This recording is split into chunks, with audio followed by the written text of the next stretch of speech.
Siesta Key is where the Gulf of Mexico meets land. It's where Hurricane Milton met Florida. This was the result. A storm surge combined with strong winds that left streets flooded and littered with debris. Chainsaws and generators gave a soundtrack to the relief effort the morning after. It had been a difficult night in a deadly storm. It was just bang, bang. You can hear it on the roof. You can hear it on the hitting the windows. So it was kind of like my girlfriend was definitely a little scared. I was in a safe place in my house, so. All right. What was the safe place in your house? Bunkered down by like the closets in the hallway. But that way, our houses are okay, and we're all healthy. We're all still alive. That's the main thing. That's the main thing.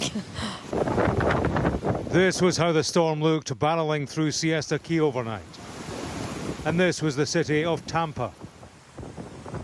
The force of the hurricane was something no one here had experienced before, even if its impact wasn't as bad as had been feared. What we can say is the storm was significant, but thankfully this was not the worst case scenario. The storm did weaken before landfall, and the storm surge, as initially reported, has not been as significant overall as what was observed for Hurricane Helene right now. Daylight brought news of fatalities, but there was good news on Tampa Bay. Good morning. You made it. We'd spoken to Joseph Malinowski, who defied advice to evacuate and stayed on his boat. He made it through the night. Scary? No, it wasn't scary. I just sat here and I watched TikTok all night. There were rescues by boat. Let me spin around. This one of a 14-year-old boy. Grab him. What? Sorry. And there were near misses as trees were weakened by the wind. In the storm winds, a crane fell to the ground in St. Petersburg.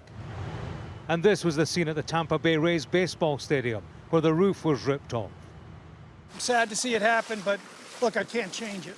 This wasn't Florida's first hurricane, and it wasn't Mike Mossey's. We joined him as he returned home after the storm through a flooded neighborhood.